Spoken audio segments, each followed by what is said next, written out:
Okay, and welcome to the Everyman's Wrestling podcast. My name is Stephen Daly, and I'm joined alongside my two co-hosts, Brandon McLaren and Simon Campbell. On this evening's episode, we will be talking about the Attitude Era. And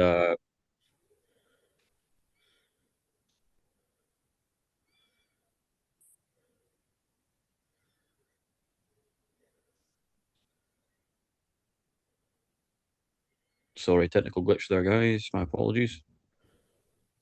I'll just start there again. Um, Once again, ladies and gentlemen, my name is Stephen Daly, and I'm joined along by Brandon McLaren and Simon Campbell, and we are collectively the Everyman's Wrestling podcast. And tonight's episode will be about the Attitude Era. A quick little history about the Attitude Era. It started in 1999 and finished in 2002.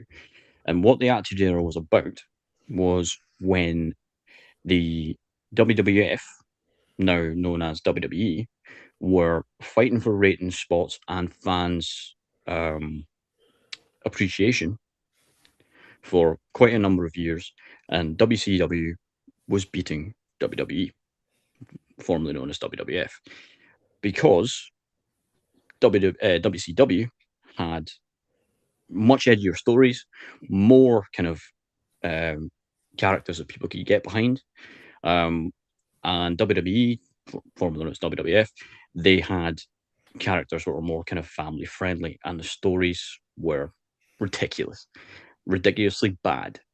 And so in 1997, they changed it up and they changed the WWE, changed the WWE from WWF. And they had a big slogan at the time called "Get the F Out." So alluding to the curse word or the cuss word, wherever you come from. Um, and it was on all their labels. And then all of a sudden, they just had WWE. And it stopped them being trademarked by the WWF, the World Wildlife Fund, as well. Um, so, WCW, we've got to talk about them a little bit first. They, for 83 consecutive weeks, beat WWE in the ratings and were seen as a much more cooler show. So, WWE changed that up and they thought we need to bring some new stars in, get some younger talent, and make our storylines more edgy, bring sex appeal, bring in ladies in more scantily clad things. There was a lot more raunchiness on the show. There was a lot more swearing. There was a lot more kind of taking the piss. So, what we're going to talk about this evening is our memories of the Attitude Era. And the most fond memories for most wrestling fans, um, especially from our era and a couple of years older, was the Attitude Era. Mm. So, I'm going to make a start.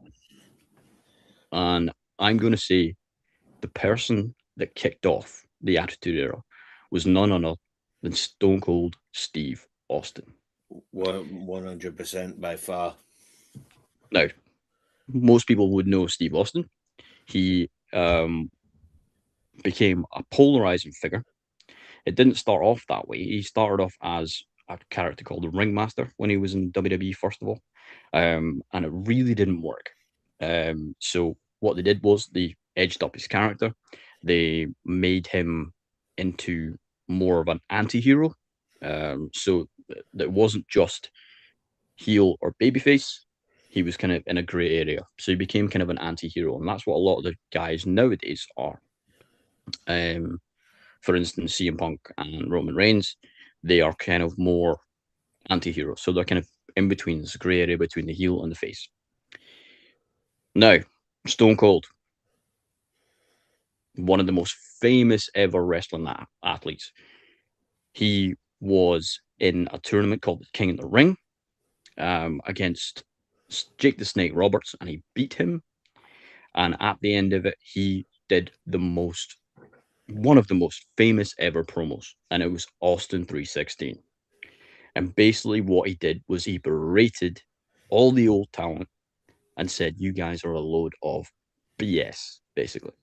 And he said, He took a bit from a Bible verse, John 3:16, and changed it to Austin 3:16.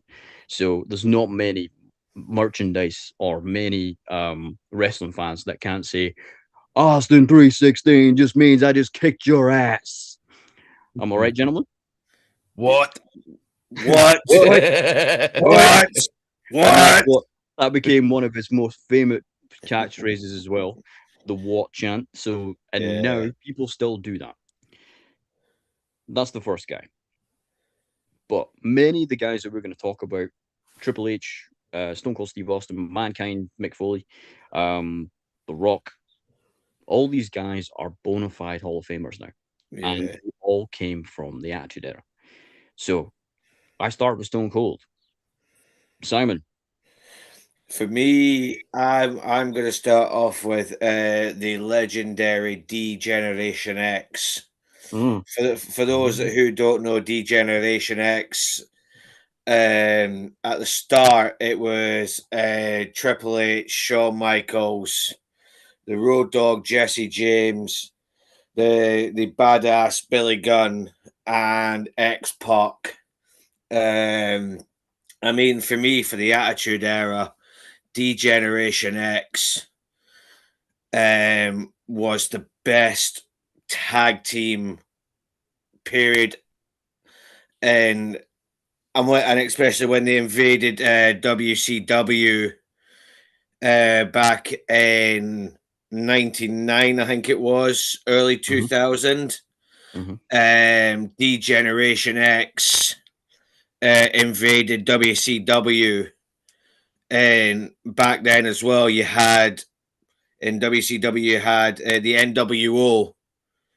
For those who don't know what NWO is, it's the New World Order, and that was Hulk Hogan, Razor Scott Hall. Ramon, Scott Hall. and Kevin Nash, aka known as Diesel as well.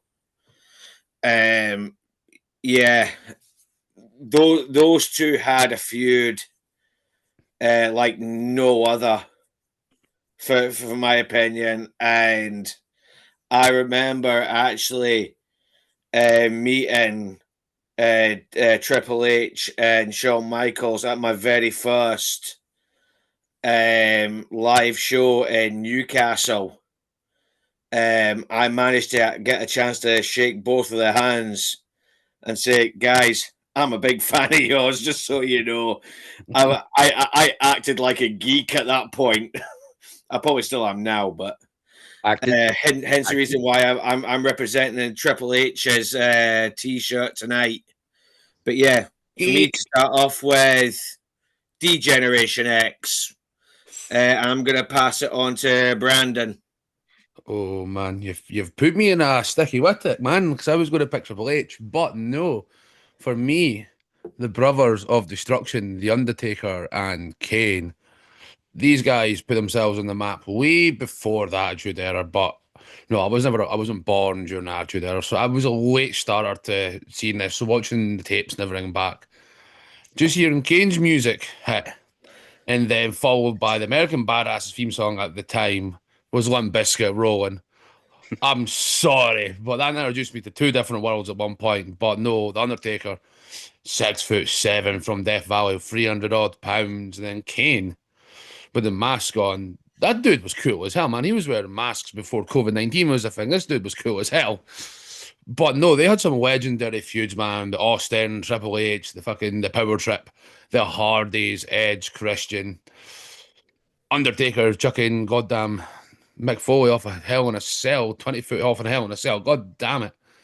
Watching stuff like that for me, watching Undertaker and Kane, that got me into it. And it wasn't just, it was wrestling, it was edgy. They had an attitude. Yeah. They all had attitude problems, just like the three of us here today on this podcast. But for the people watching at Ain't that home, we the have truth? Ain't that the truth? for the people watching at home, we have to go PG because we do not want to be too off the air before we get started. But no, for me, Undertaker, Kane, up there again with Austin, D-Generation X. The three people we've picked, they've all had good matches and feuds over 20 plus years. They've got a career combining over 100+ years of experience, man. You can't write that, man. Bar far, the two best, in my opinion, Undertaker and Kane. Hands down. Okay. So next person I'm going to mention is probably one of the most famous men in the world right now. One of the most recognizable people in the world, and one of the biggest actors in the world.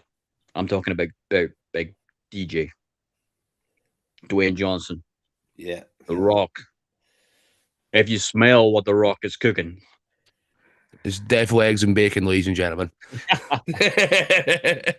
so Dwayne Johnson, The Rock, started off as Rocky Maivia at Survivor Series. I think it was 1996, and he didn't get over. He didn't. The crowd didn't like him. He won his first event, but he didn't get over. The character wasn't suited for him. It wasn't fully formed. Um, and then a little bit later, he came into a stable called the Nation of Domination, and it was um, headed by Farouk, um, who would become his own tag team with Bradshaw Layfield, and they would be um, a very big tag team. But it started off with the Nation of Domination, Yeah. and Farouk was the leader of the faction, and Rock was kind of the young pretender. And then slowly building, Rock would become the biggest face, and he started calling himself the Rock. He was also known as Rocky Maivia or Rocky Johnson, taking his dad's name. But then he started speaking in the third person and saying, "The Rock says it doesn't matter what you think. Know your role. Shut your mouth. I'll lay the smackdown on your candy ass for the millions and millions of the Rock's man." Sorry. um, he became one of the biggest polarizing athletes in the world, and his run was only about 4 or 5 years, kind of the same as Steve Austin, but now one of the biggest names within entertainment history, um, and that all came from WWE, and people don't know that. A lot of people don't know that.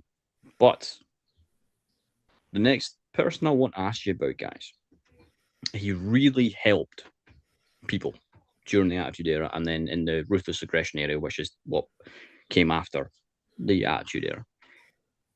I'm going to ask you about Mr. Mick Foley. Bang, bang. All-time Yeah. legend. I'm sorry, in my opinion, all-time legend. I mean, Mick Foley. He is, for me personally, one of the craziest SOBs in the WWE and the WWF back then. And I'm going to go back to what Brandon said there about the Hell in a Cell match where Mick Foley was at the time Mankind. Mhm. And Mick Foley's had many faces. He's had Mankind, Cactus Jack, Dude Love.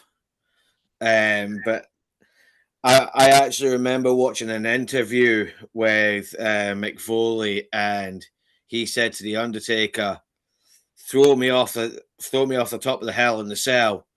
It'll make good ratings." Undertaker went, "No, I'm not doing that." And he went, "Why?" Because Vince McMahon said no, because injuries will happen. But Mick Foley went, "No, I still want you to do it." Um, and then Undertaker went, "Stuff it, let's just do it." And I have never seen Mick Foley so battered and bruised, because Mick Foley went back up to the Hell in a Cell while the Undertaker was still on top of the Hell in a Cell, and choke slammed Mankind through the top of the Hell in a Cell into the ring. Bear in mind, just to um, butt in a little second, Mick was unconscious He was. for the second half of that match. And Taker, Mark Calloway, he said to the ref, and the people in the back were saying, like, you've got to get Mick out of here. But he kept saying, I'm okay. His tooth got dislodged when he Yeah. fell at 25 feet, and it went his nose. Yeah. And he didn't Yeah. even know. He had blood all over his face. He had no idea. And the great Jim Ross, JR, said one of the most quotable things on commentary, and it's still said so many times when he threw him off that cage, and they're going, no, no, no, no, no, no, and he hits the floor, and he goes, "As God is my witness, as God is my witness, he Yeah. is broken in half." That became one of the biggest and Yeah. quoted by the great JR. He's still alive. He works for AEW now, another big company who we talked about last week. Go back and watch it. And but that match between Taker and Mankind, Mick Foley, it's still talked about because it was so friggin' good. Uh, Nothing had ever happened like that before, and I don't think they're allowed to do stuff like that anymore because it was so bloody dangerous. But Brandon, can you Mick think Foley. about a match between Mick and maybe a younger talent, and he's brought them up? Trying to think offhand. He's had a few with Hardy, if I can correctly remember. He's had a few with Matt. But the one that sticks out in my mind, Edge. Mm-hmm. Oh, 100%. I'm sure it was, correct me if I'm wrong, Jim, WrestleMania 22, WrestleMania goes Hollywood. I can't remember if it was that or that. The hardcore match, Edge, Mick Foley. That put them right up. That put Edge on the map. Foley was already created as a star. He was a made man. But to see Lita drown the table in petrol, light it on fire, goddamn, we knew what was going to happen. It was either go Edge for it or Mick Foley. But Mick Foley had third degree fucking burns, excuse the language, but third degree burns on his arm and back. Yeah. Edge speared him right through that. That elevated Edge, but it just gives Foley the nickname still this day is the hardcore legend himself. He's had our matches in other promotions, but I could speak for ages about Foley. He's a hell of a guy, hell of an athlete. Not to promote it. If you don't know the man, go and buy the book. Read the book. It's He's phenomenal. just he's just a phenomenal athlete. And like we were saying, the Undertaker Hell in a Cell match. That will be spoken about generations from now. Like once us three are no longer on this planet, that match will still be spoken about in Yeah. 100 years down the line. I mean, That I mean, was a dignifying moment. sorry to interrupt there, Brandon, as well. I'm going to top off that match in between Edge and Mick Foley. The thing that stick and I remember when Mankind did Mr. Socko. Oh yeah. But he wrapped the sock round his hand with barbed wire, and he lodged his hand in Lita's mouth. Yeah. With the barbed wire as well. But back then, obviously, with the barbed wire, they had to cut the barbed wire maybe about, was it an inch if I remember correctly? Yeah. To make it a bit more safer. But Still not safe. it's still not safe, but it was another one that stood out for me as well. And you know, I'm glad you said that, Brandon, because I was I was thinking that myself, to be honest. Just admitted the Gemma. Mick Foley never washed Mr. Socko in his entire career. No, he didn't. No, that is not a lie. That is facts. He never washed. I don't even know if Mr. Socko's been washed to this day. God damn, that one smelly sock. That's told stories. So you've mentioned Lita about 3 or 4 times. So this would bring me on to my next point. Lita came in as a manager, and then she became her own sort of professional wrestler. Let's talk about the women of the Attitude Era. So we started with kind of the original diva. Diva at the time was what you used to call the lady participants of WWE. They're now just known as women's wrestling. or women competitors. And the original was a woman called Sunny. Ooh. And she was not going to play it lightly. She was smoking hot, beautiful lady. She knew it. She had sex appeal. Everybody in the business loved her. All the fans loved her. She was that era's wrestling version of probably Pamela Anderson, for that time period, and she brought in kind of what the guys that are watching wanted to see. They wanted to see a beautiful woman getting her ass kicked and kicking someone else's ass. So, and then what came later were girls like Mickey James, who had an illustrious career and still wrestles within TNA, Total Nonstop Action, which we've talked about before. Go back and watch it. Trish Stratus, Hall of Famer, one of the best to ever do it. Still a phenomenal athlete when she comes back. And people like Miss Jacqueline, Victoria, and then they kind of paved the way for the talent that are in at the moment, because at the time they just had like a minute between a minute, 2 minutes, maybe even 5 minutes on their matches. And then now the ladies that are in within WWE and other promotions have full length 15, 20 minutes, 30-minute matches, have their own titles. But I just wanted to mention Sunny there for a minute. But you kept saying about Lita. Can we talk about that match on Raw where it was Lita and Trish Stratus, and it was for the women's title? Trish had a face mask on because she had a broken nose, legitimate broken nose. These two broke the mold for women's wrestling. If it wasn't for that match, I don't believe women's wrestling would be in the state that it is. You guys spoke about Trish and Lita. Give me some points about it, boys. What do you remember? Oh, there's a lot I remember about Lita from that time period. An extreme diva, an extreme diva, man, jumping off ladders, taking chair shots, being put through tables, goddamn. But the match in particular, no, she set the way forward for what is now women's wrestling, as you said.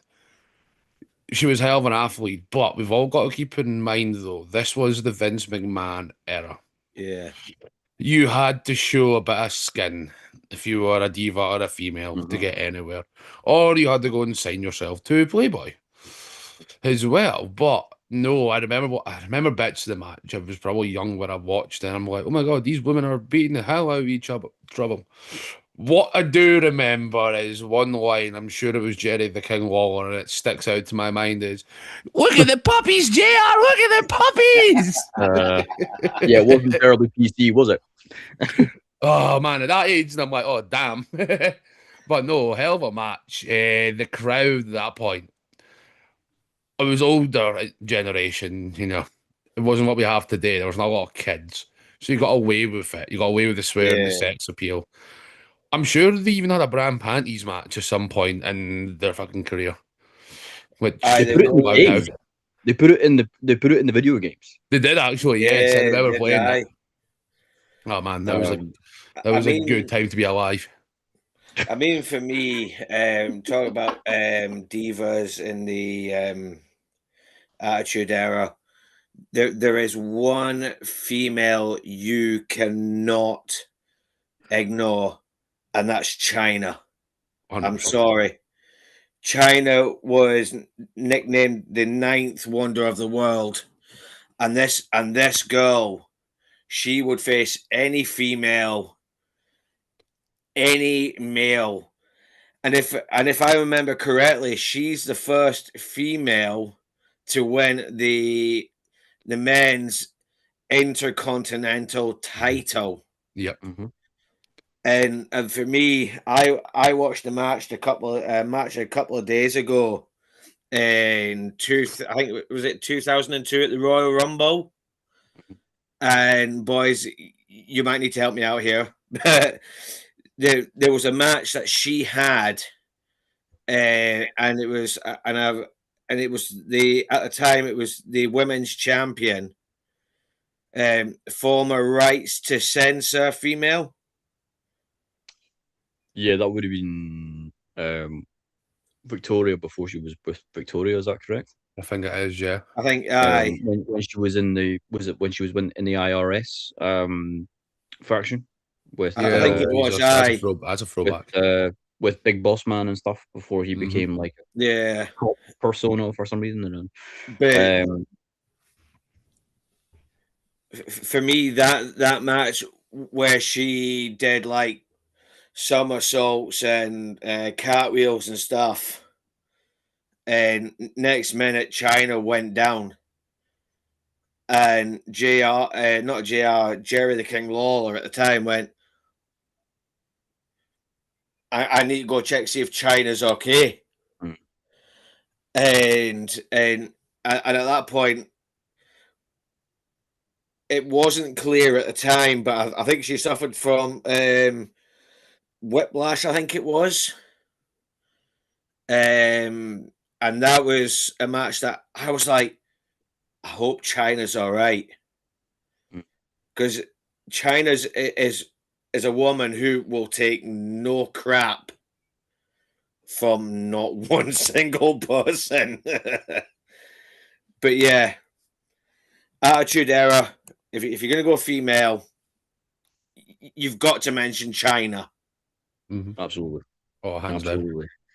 Okay. I just want to say what a couple of more honorable mentions, I think, before we wrap things up. And I think the first one we talk about is Y2J, Chris Jericho. This man is one of the cornerstones of our friendship. Yeah. He created a Oh, yeah. band. He created a band called Fozzy, Canadian rock band. Chris is Canadian, and his compatriots in the rock band are from Canada also. And we love their rock music. They're a great band. If you ever have a chance to listen to them on Spotify, same where you can get our podcast, or on YouTube, same place where you can get our podcast. Hey, um, self-promotion. and but me, Brandon, and Simon met at a Fozzy concert. Well, me and Simon have known each other for a very long time. But we met Brandon at a Fozzy concert, and we were just standing in the queue and waiting to get in. And me and Simon were talking about WWE because it's one of the main things we talk about. And Chris Jericho was a long-standing member of the WWE and one of the big performers in the WWE. And then he went to another promotion called AEW, one of the ones we talked about before. Go back and listen to it. And he's been in a band called Fozzy for about 25 years.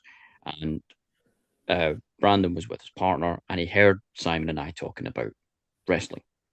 And he said about Y2J, Chris Jericho. And then Brandon came in. Brandon, what happened? Oof. Vision is very blurry from that night, I'm not going to lie. No, generally, like, it's not even a lie. Generally, in the queue, and Steve and Simon are speaking about Jericho and AEW and Monday Night Raw and everything like that. Maybe me, I'm just like, you guys are like wrestling? And they're like, yeah. So we generally hit it off straight away, started speaking about our favorite wrestlers. And we're like, so why did you come and see Fozzy tonight then? And I literally was like, so I can meet Chris Jericho. So I can see the man in question. I'm sorry, right? But he's no longer in WWE, he's in AEW. But just a wee spoiler here, right? We were all there, and non-wrestling fans were at the event as well, right? And Jericho's on stage, and he's just standing with the microphone over the crowd. The whole entire goddamn building, every single person was standing, and they were all chanting Y2J. Mm-hmm. He's not been Y2J for almost, I don't know, like 10 years. The whole entire building. Everyone's chanting Y2J. I've got the videos to prove it. I will at some Mhm. point maybe post them up on my socials. But god damn, I'm so proud I went to that event. And like what Steve was saying, that's what kicked it all off for us. Was literally in a queue, waiting to go and see Fozzy. These two geeks were all about wrestling. And I just butted in as I do, and I'm just like, yeah, I like wrestling too. Sitting with my Fozzy merch on and everything like that, and then that was it. Made a group chat, and then what we're doing today, and it became a reality. God damn. And I'm not the So third I'm not the third wheel here, ladies and gentlemen, by the way, just to say here. Simon and I's friend, concert friend, became our real friend. Yeah. And We yeah, rocked out together. it's been awesome, dude. But to go back to my point of when Jericho was in the Attitude Era, for a while they were building a story, and it was just about to come into the millennium. So smack bang in the middle of the Attitude Era, and they kept telling everybody who was watching in the crowd and at home. So this is pre like big internet. So spoilers were so much easier to keep hidden, Excuse me. and they kept talking about the Millennium Man, and nobody knew who it was, and they had no idea, and they kept bringing on this clock on the big Tron. Yeah. It's called the Mhm. Titantron. It was Yeah. a big screen where they have the where they have the wrestlers come down for their entrances. And The Rock, Dwayne Johnson, was in the ring, and all of a sudden it kept ticking down closer to the millennium. The Millennium Man was coming, and I had a strange sound effect, and it ignore my crudeness, but it was like do do do do do do do do do, and then it ticked down to Yeah. one. Pyro goes off. Rock standing in the ring, and then Jericho is standing there with his back to the crowd, his iconic ponytail at the time, Mhm. and he turns around on the Rock show on his first ever night. So Rock was the champ at the time. He was the biggest guy, the most known. Jericho took over with one sentence, and he said, "Welcome to Raw is Jericho." Jericho. Yeah. From that night, he became one of the biggest stars, and he still 100%. is one of the biggest stars Oh yeah, within hands wrestling. down. He's still a performer for AEW, but that's Jericho. And my other honorable mention, and I think you guys would totally agree on this one, and we don't agree on many things, ladies and gentlemen. We talked about that within the last pod, We are worse but than females. we'd be remiss. We'd be remiss. We'd be remiss. I think Simon alluded to him earlier when he was in DX Degeneration X alongside Shawn Michaels, Road Dogg, China, X Pac, and Billy Gunn.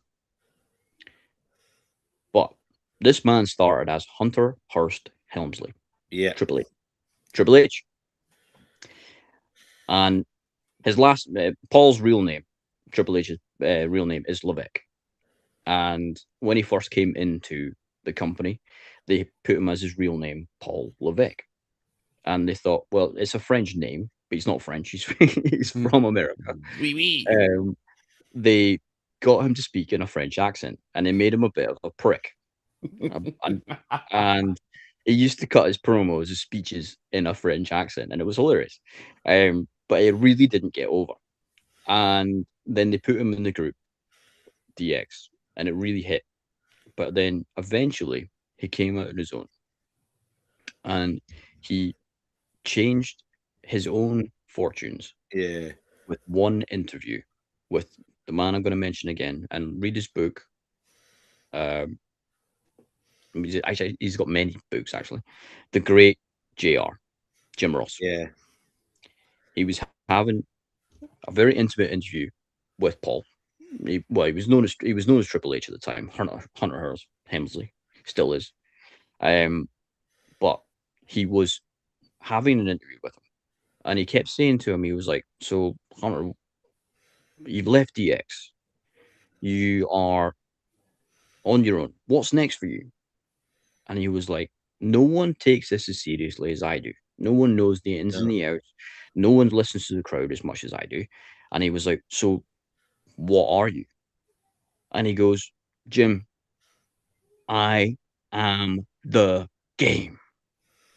And then that got into his character. He became the game, the cerebral assassin, the best King of guy, Kings and king of kings. Thank you, so Simon. on and He so on. became one of the best guys in the world of professional wrestling, and all became a single star pretty much straight after that.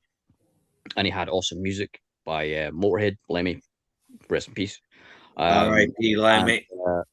he wrote a song for him called "I Am the Game." And as soon as that used to hit, and it used to go, "I am the game. You don't want to play me. I am control. No way you can't shake me." That'll do. And he used to do a quite iconic um, entrance, and he'd come into the middle of the ring, and he'd drink some water, and Yeah. he'd arch down, and he'd spit the water up. The lights would go off. It was friggin' awesome, and people still try to do it. I've never been able to do it. I'm such a big fanboy, but I don't give a shit. Sorry, don't give a shit. Don't give a shiitake mushroom. Sorry. But Word of the day, ladies and gentlemen. Shiitake mushrooms. uh, um, he became a 14th time champion, Hall of Famer, and now is running WWE. But Brandon mentioned his predecessor, the guy that ran WWE for such a long time, Vincent Kennedy McMahon, Mr. McMahon, Yeah. as his character became. Probably now a bad word within WWE is probably Vince McMahon because of he had a lot of transgressions that came quite public. But professional wrestling wouldn't be where it was if it wasn't for Vince No. during Oh, hell no. the 80s, 90s, and then the Attitude Era. But now Hunter runs the company, became a 14 world champion, and WWE's product is probably better than it ever is. I hope you guys agree. Oh, I 100% agree, but I've also got to mention as well. See when Hunter Triple H left D Generation X, there is another faction that I hope everyone knows, and that's Evolution. Oh, And that yeah. and that Sorry was for that. a 16-time world champion, Ric Flair, uh, Woo! Dave Bat- Woo! Dave Batista, and the so-called RKO, the Viper, the Apex Predator, Randy Orton. From out I, of nowhere. I, do you know, I loved Evolution back then. Whether Evolution. whether they were heel's a bad guy. Um, I, I thought that their faction was absolutely brilliant. Mhm. And for me, evil go Attitude Era. If you're listening to this, guys, go onto Google, look up Evolution, Triple H, Ric Flair, Dave Batista, Woo! the Viper, Randy Orton.